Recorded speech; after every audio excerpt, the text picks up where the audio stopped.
I'm really excited to be getting out The Quiet Year, a map drawing game, to the table. The subtitle, as it were, of this game, Build Community After the Collapse by Avery Alder. This is a map drawing game for 2 to 4 players. I'm going to be playing it solo. It blends role playing and board game elements, inviting you to create a community and explore its struggles across 3 to 4 hours of play. Civilization has collapsed. What happens next? I'm going to be doing a demo play of this game, and I'm going to be making some modifications to the play. First of all, obviously, I'm playing it solo, not with 3 to 4 players. And second of all, I'm not going to be doing an entire year because that would just take too long on a video. But I did want to be able to show you the evolution of the seasons. And so what I'm going to do with the game is to select, we have 52 cards, and there are 4 seasons, and each is a week of the year. In essence, what you're doing is you are pulling in a card and you're making a choice, and you are mapping out and writing out and discussing your decisions. And all of that is based on some initial decisions you make about the world that you're creating. And I'll show you how I'm making some modifications to this in my gameplay here, and we'll discuss that in a minute. But what I've decided to do, in the interest of being able to get this all, at least I hope, all on a video, is to choose just 4 cards from each season. So we're sort of going to play with the time aspect of it a little bit so that I can show you the evolution of a game. And I'm just going to select these things randomly here on camera so you can see. I mean, this is not pre-planned, and part of the concept of this game, and it is a game, but it's also very much an inquiry, an imaginative inquiry into what it means to have a civilization and to create a world, is that it's just, you have to deal with what comes up on the cards, and you have to think and make your own connections as to what comes up on the cards. So I'll show you how I'm making this selection. I'm also going to be bringing in some other resources. And again, this is very much my way of play. This is a little off the script of this game in particular, but I think the game is flexible enough that it will hopefully work. So we've made our selection of these 4 cards per season, and I'm going to get that organized into a stack. I failed to note that I needed to keep this King of Spades, which is the final card in the deck. As it happens, I pulled that in anyway, but there is a slightly modified setup here. So it says we will place this down. This is the last, this signals the end of the game. And we got then the clubs on top of that. So that is the winter there. And then we have diamonds and hearts, spring. So we're going to start with the spring. There's our deck of cards. And what we have here are, these are called contempt tokens, and they are meant to represent disagreement within the community. If you're playing with a group and something happens, this is all very large scale, you would take a contempt token to measure your disagreement with what was happening. And I think later on, if something happened that was pleasing to you, you could return it. Again, this game is extremely abstracted, and there's not a sort of win-lose condition. It's not like you're trying to end the game with no contempt or something like that. It's really just a record of how community building could work. So I'll see how I bring these into play. I'm not really sure. This is a blind playthrough, I should say. I have not played this game yet at all. This is the first time I'm playing the game. I've looked through the rules a little bit, and I've thought about possibilities for how I would play the game, but I have not actually played it as yet. We have also these dice. These are called project dice. And when a community starts a project, you place one on the map to note how many weeks it would take to finish the project. Now, for our purposes, this is going to be a little challenging because we're not actually playing the full game. So again, I'm not sure how this is going to work, or if this is going to work. I could use a D3 instead of a D6. That could possibly work. I don't have enough D3s. I have a few D3s. Maybe I'll do that. I don't know. But that is what these are for. Maybe I'll just leave them as is and tick them down at a more rapid rate.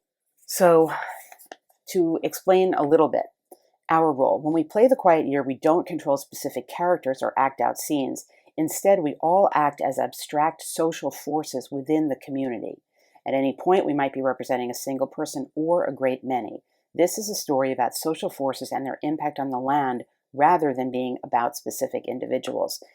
So we are instructed here to clear your table or play space of any unnecessary objects. Aim for a minimal environment. Well, as you can see, I've done the opposite.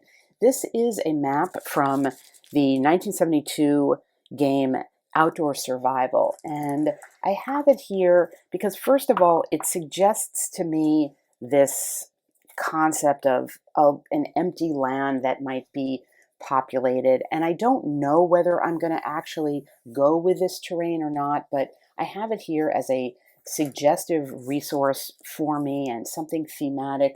I'm also going to be bringing in maybe these Pocket Lands Geomorph cards. This is the Kingdom set, and I may be using them at a certain point to help me think about the landscape. And I don't know, again, if the scale is going to work. I have grasslands here, forests, just pulling in a card to start my drawing. We'll see. I don't know. This is a possibility for some supporting material. And again, I'll say for the last time, this game, The Quiet Year, does not require any of this at all. And in fact, it probably was conceptualized by the designer not using any other material. I, however, being how I am and how I like to play, I'm going to be considering and possibly using other supporting material that I think will fit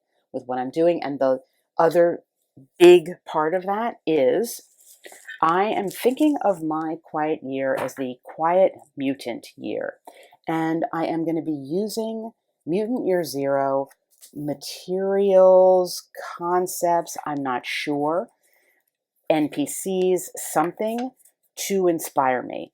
I'm thematically going to envision this tome as something that was a remnant or something left behind by the prior society, and that when we begin to start playing the Quiet Year, we're going to be thinking about the arc here. And the arc here is the home base, basically, that's people's homes. It's where the mutants have grown up together and are protected from the horrors of the outside. Again, not quite clear how I'm going to fit this in, but when I started reading through the rules of the Quiet Year, I immediately thought of Mutant Year Zero as something inspirational that could work. So we'll see how it goes, and that is really all I'm going to say. We're just going to get right into now the start of the game. So we did the separation of the suits, divide an index card into 2 columns, and label them abundances and scarcities. So we will do that now. Leave another one handy for recording names while we have a piece of paper. All right. Survey, the opening survey. For a long time, we were at war with the jackals. Now we've finally driven them off, and we're left with this, a year of relative peace. One quiet year with which to build our community up and learn again how to work together. Come winter, the frost shepherds will arrive, and we might not survive the encounter. This is when the game will end. But we don't know about that yet. What we know is that right now, in this moment, there is an opportunity to build something. It says this is going to be our map, the blank page. Before playing, we will establish some of the landscape.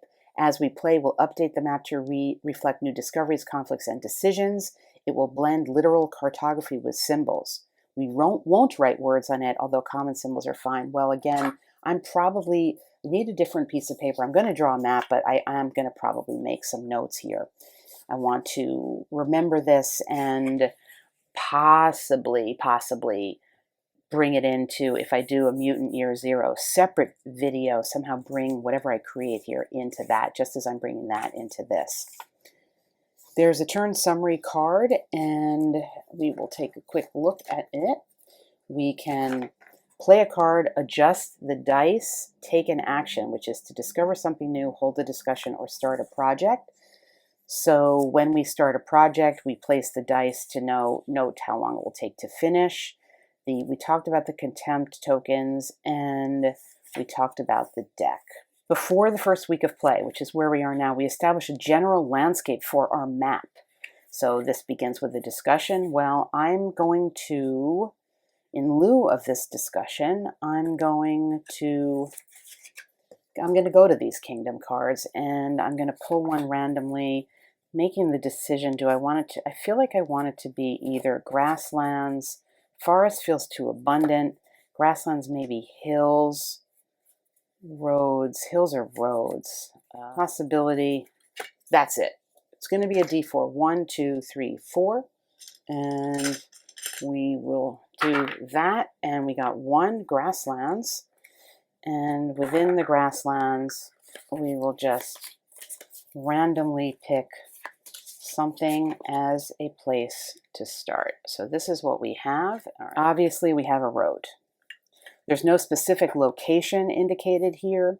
We have the grasslands, we have some forests, we have some mountains. We got a little bit of everything. This looks like a shallow, and then some type of river into the mountains. So it's a place of possibility, and it is where we live now. Here's my representation, my terrible representation of this card. And as I was drawing it, I came to feel that something is important about this river going into the mountains. I don't know what it is, but that is going to be important to this community. Perhaps the road too, and what lies beyond the road. We are unsure in my mind of who created this road. I'm not clear that our community created this road. I don't know whether that's a border into another community or what. So that's just what came up for me as I was rendering this drawing onto here. Now, the next thing we are instructed to do is to name 3 resources that we have in the community. And, we each name an important resource. I see. Well, I'm going to say we're going to name 3 resources so that we have more than one thing. So I think for the basic concept here, we're just going to go with the resource of clean water, because we are dealing with water much water that's contaminated. So some resource of clean water that we're either going to have a lot or a little of, as we'll decide. And we are going to have the resource of some type of protective, we're going to say, of weaponry, of advanced weaponry. That's what we'll go with. So how advanced we are in terms of our weaponry.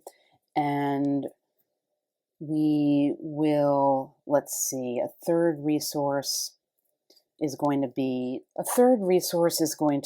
the amount of, that in this land, in this world, there's going to be a constant struggle over the preservation of some artifacts that are very valuable and offer the capacity for survival, that we're going to call them survival artifacts. And the world is organized around these survival artifacts. So our community is either going to have a lot of them or a little of them. So those are my 3 resources: the water, the weaponry, and the artifacts. And we are going to do a D3 roll. We're instructed to choose one of these to be in abundance, and then the other 2 are in scarcity. So we will roll for abundance, this D3 roll, So what's going to be in abundance is clean water. Okay, so we have a lot of clean water,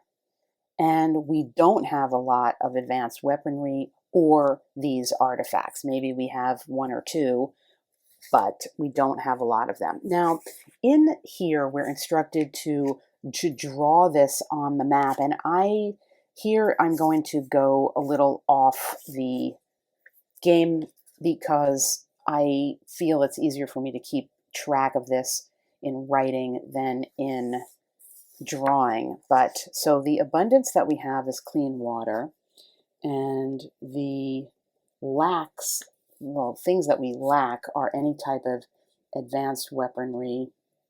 And I think I may even extend this further just to technology, perhaps, like we're at the lower end of that, and of these necessary, what are called survival artifacts, and the things that are venerated in this society. That is our lack.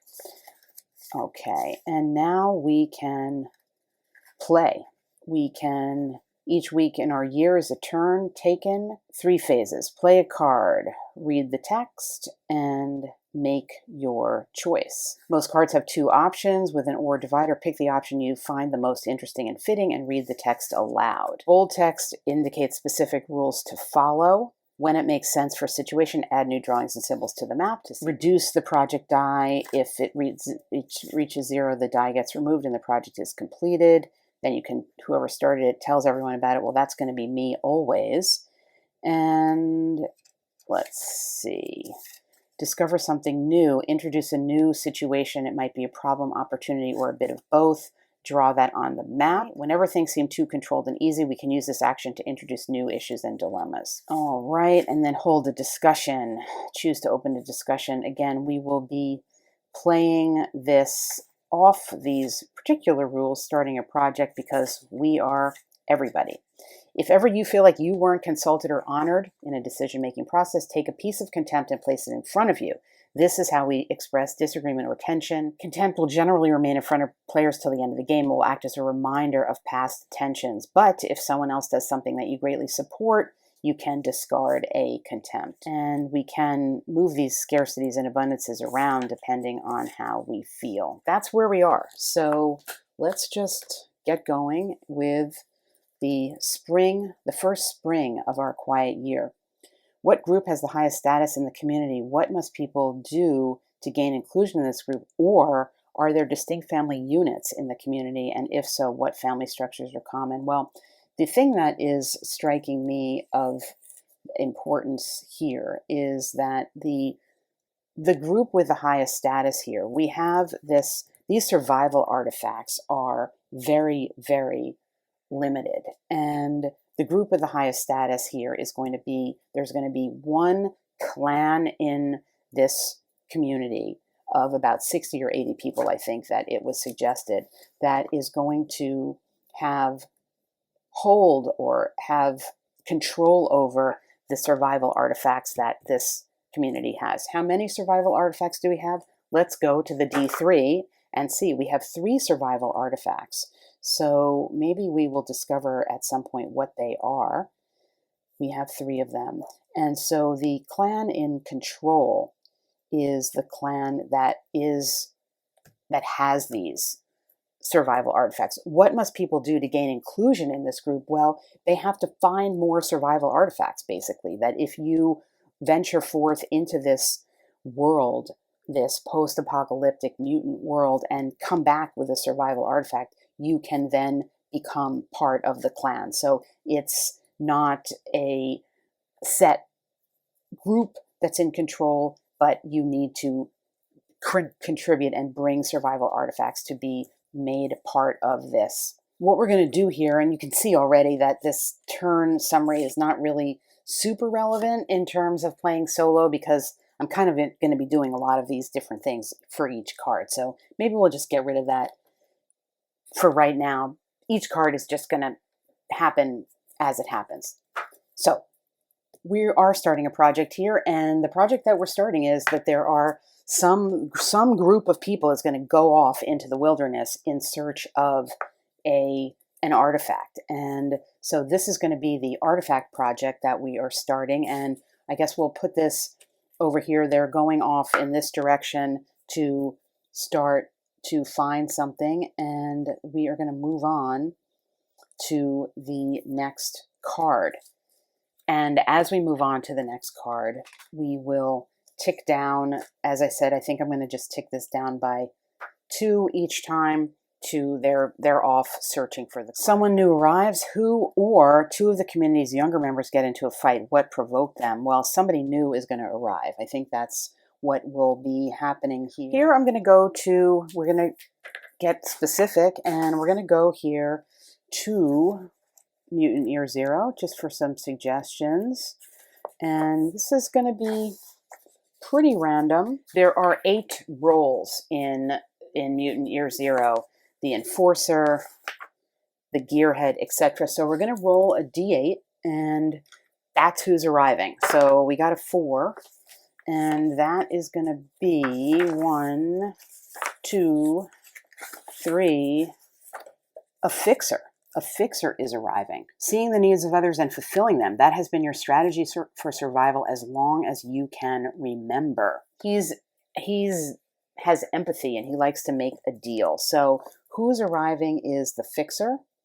And we don't really know what maybe he's offering, although he doesn't really seem like a manipulative sort. Maybe he's offering a way to get some artifacts, or a map to artifacts, or something like that. I don't know.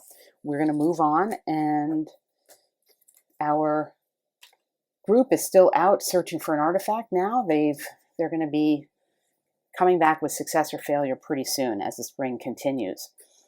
There's another community somewhere on the map. Where are they? What sets them apart from you? Or what belief or practice helps to unify your community?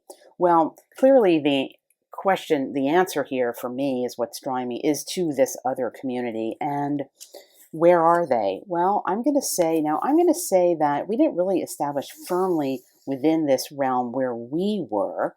I'm going to say our community is here, sort of at the edge of the forest, the mountains, and this clear water, this abundance of clear water that we have. This is sort of where our community is.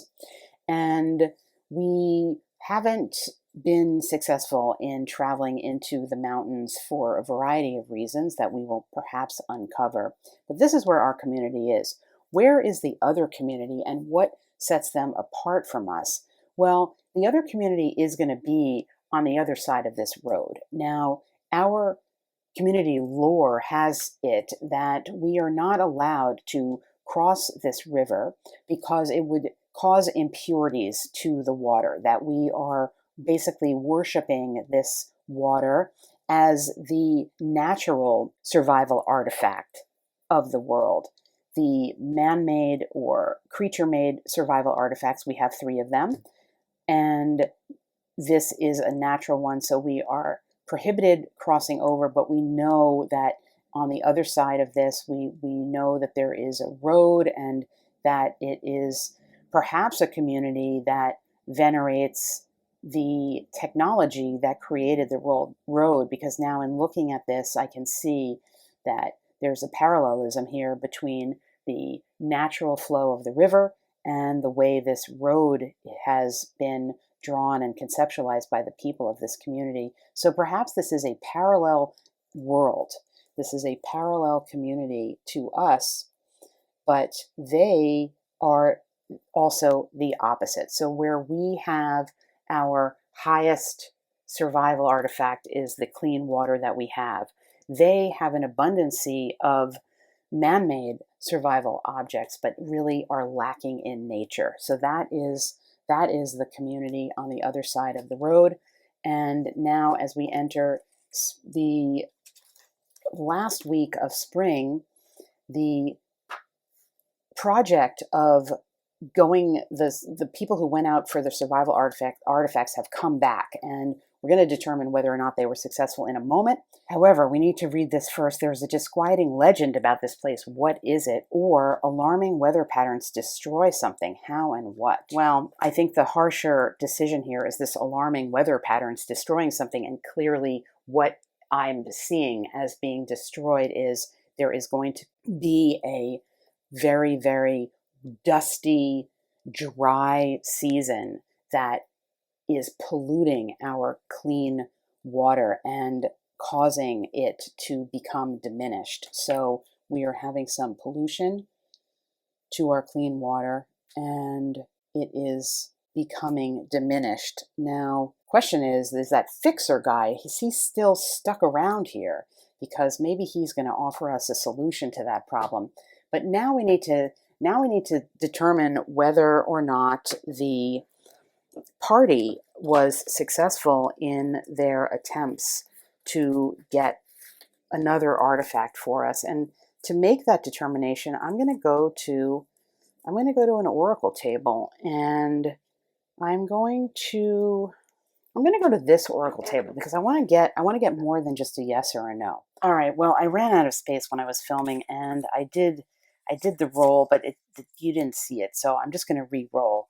So the question is, were they successful in their quest? And the answer is 3. Interestingly, that's what I got before, actually. So they were not, but something. So the question is, they weren't successful, but what? So let's do this roll, a new entity. So this is what happened when the community, or when the people who were seeking the new artifact came back, they told the clan in charge that they had discovered a previously unknown, not community so much as mutant capable of surviving independently on its own, that there was a self-generating and self-sustaining mutant entity somewhere off in the distance there, over to the west, perhaps beyond that road, that is a self-generating and maybe threatening technological entity that doesn't need these survival artifacts to survive. It absorbs them itself, and that's what it does. It absorbs the artifacts in the land and whoever has them. So it is a threat now. It represents a threat of absorption and of co-opting our community here. So that's what they discovered. The situation at the end of the spring is pretty dire because the water is being polluted. There's this threat that was discovered, and now it is turning toward summer. Either a project finishes early, what led to its early completion. We don't have a project going right now. Or the weather is nice and people can feel the potential all around them. Start a new project. Well, things seemed kind of dire, but we need to start a new project. What kind of project would we be starting under these circumstances? Upon thinking about it, I think it seems clear that the project would be another expedition. And this time it would be to find this entity, this self-generating mutant entity, because I'm thinking, in stepping back from the whole situation, that this entity is possibly also responsible for taking our water, because it is utilizing survival artifacts, and maybe not just technological ones. Maybe it has realized that this community is able to survive based on nature, and so it is trying to siphon off the water. So the project is going to be another expedition, this time a very specific one, toward finding this entity, understanding what it is, maybe reporting back to mount some type of assault on it or something like that. So that's the expedition, or the project that we are going to begin. Moving on into the second week of summer. The eldest among you dies. What caused the death? Or the eldest among you is very sick. Caring for them and searching for a cure requires the help of the entire community. Do not reduce Project Die this week. Well, we're not going to get so specific into the caring for. It's going to be that the eldest among us dies and what caused the death. And I think that's pretty clear. At this point now, we have a dire situation with the pollution of our water, and that is causing some deaths, and our elder has died as a result of that. I think what we need to do is we need to start a new project, and this second project here is going to be some way of trying to maybe use some of the artifacts that we do have. We have these 3 survival artifacts. Maybe we need to use one of them or repurpose one of them or investigate if one of them can help with the water. So we're going to have a project. We're going to put together a scientific team to go to the sacred place where these survival artifacts are held and investigate them as to whether or not they can be utilized to fix the water problem that we have. So that's the project that we're going to start. Summer is the time for production and tending to the earth. Start a project related to food production, or summer is a time for conquest and the gathering of might. Start a project related to military readiness and conquest. Well, we do need to start a project related to military readiness and conquest, because you'll remember from the beginning of the video, we have a scarcity in advanced weaponry. So we need to we need to develop somehow a better scenario here for that, as we remember to kick down the die for this project here, looking for that entity and the water restoration project that we have going here. And now we're starting a new one that has to do with weaponry and perhaps going to a scrapyard to try to put together some materials that will enable us to have weapons. And moving on, we will draw the final card of the summer, which is either someone tries to take control of the community by force. Do they succeed? Why do they do this? Or a headstrong community member decides to put one of their ideas in motion, start a foolish project. Well, clearly, I'm not, again, working at this level of detail of one person, but what happens is over the mountains, say, coming from here, we see a group of security bots and war bots that are coming to try to take control of our community. And the question is whether they are related to this.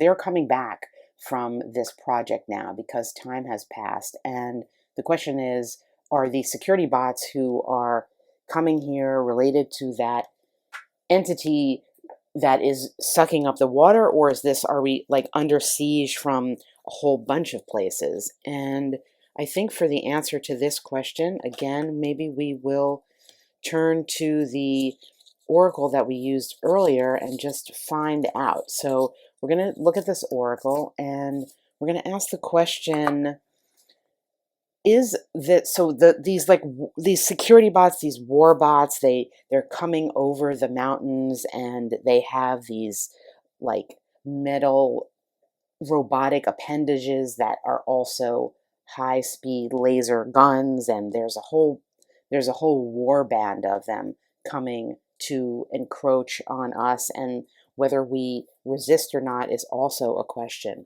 But the first thing that we wonder about is the threat coming from this direction the same as the entity that they were going in search of? Now they have come back.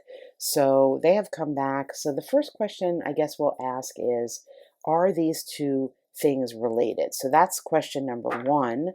They are not related. So we are completely under siege. We do not have any information about the war bots and the security bots that are coming in from this direction. Now I want to ask, was this mission successful? Were they able to locate at least what mutant is trying to colonize us by colonizing our water? So that's the question I'm asking now. Was that mission successful? And it was not successful, but what? It regressed the plot. So not only was it not successful, they couldn't find them, but what they did do was they revealed to this power from the north where we are and where exactly we are in terms of losing our natural resources and declining as a community. And now there is this other threat coming from the southwest that we don't know what it is. So this is pretty dire straits. Now, I have not been using these contempt tokens. I realize I haven't really been using. I don't know how much they would come into play on solo, but I would say if they represent something negative, we certainly have at least one or more of these negative situations now, because things are looking pretty poor for our community at this point in the summer. I'm actually going to stop here because I want to spend some time discussing this game, and I think I've demonstrated enough how it plays. This is a really creative production, and it is an exercise in world building and also thinking about the relationship of individuals to the larger community and how that gets expressed over the course of time in terms of community action or even community passivity. The way that I was playing it solo is just one way, obviously, of doing that. I think for my playstyle, probably what I would do, more so than what I demonstrated here, is to involve other RPG resources even more in the development of the story, so that I was really focusing on a particular type of world that came from an RPG, another RPG. Now, I know that's not the way the game is meant to be played, but I think you could really effectively use this if you were. One thing that came to mind, I showed Mutant Year Zero at the beginning, but as I was playing it, and I didn't want to bring it in because I didn't want to confuse matters, but I was really thinking of Mutant Crawl Classics as a better supporting mechanism for what I was doing. And what I found myself wanting to do in the course of this play was to go to this book to actually answer some of the questions and to bring in very specific constructs and ideas and things and mutants from this rule set and actually put them in my story and make it more specific than I had done.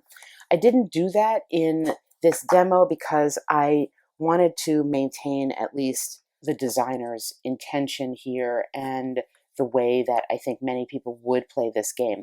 But I think playing it solo, there are a lot of opportunities to pair it very specifically with a rule set that you are going to be playing out in a solo session, and either provide the backstory for a character or characters that way, or the community, or develop it until you got to a point where you actually found a specific mission that you wanted to, or a project that you wanted to have happen in your story, and then that project that happened would be your session or the beginning of your campaign or whatever. That, I think, is for the soloist, for my concept of play, I think that that would be extremely effective to do. And in doing that, you would, again, diverge a little bit. Just looking at, wanted to show you a few more of the cards, you would diverge a little bit from, or a lot, from the concept probably of this game as it was intended. So, for example, winter is harsh and desperation gives rise to fear-mongering. Choose one. Spend the week calming the masses and dispelling their violent sentiments. The week ends immediately. Or declare war on someone or something. This counts as starting a project. And we'll just look at one more. In preparation for the coming year, the community begins a huge undertaking. Start a project that will take at least 5 weeks to complete. So that the project-based nature of this game and of this narrative development does lend itself, I think, to the soloist in terms of having those projects be sessions and or beginnings of their campaigns. The Quiet Year is really something quite unique. To me, it's not so much a map drawing game as it is a story building game and a narrative development game. The map is almost incidental in my mind. It's a challenge to be thinking at such a macro level, and doing that causes you to realize how in so many ways that can be something left behind in RPGing, and for that alone, it is a great contribution. So that's a look inside The Quiet Year. I hope you enjoyed this. It may show up in some capacity in other videos that I do, because as I said, I could see for me and for my style of play and for a solo RPGer, very, very useful here, even just to randomly choose 3 or 4 cards that you either used to as like kind of like inciting incidents for whatever you were developing, or pull them in as you were playing your story. Because if you have a specific character and you're doing things in your session, they're still in a world, they're still in an environment, and you could easily come up with a mechanism whereby you at a certain point in your story would just randomly pull a card and then somehow have to deal with it and somehow have to integrate it into your own story. And that would then cause you to think about the larger environment, the politics, the economics, or whatever of the world that your particular character was in for that session. So it's a great game on its own, and I think it's a wonderful resource for soloists for those reasons.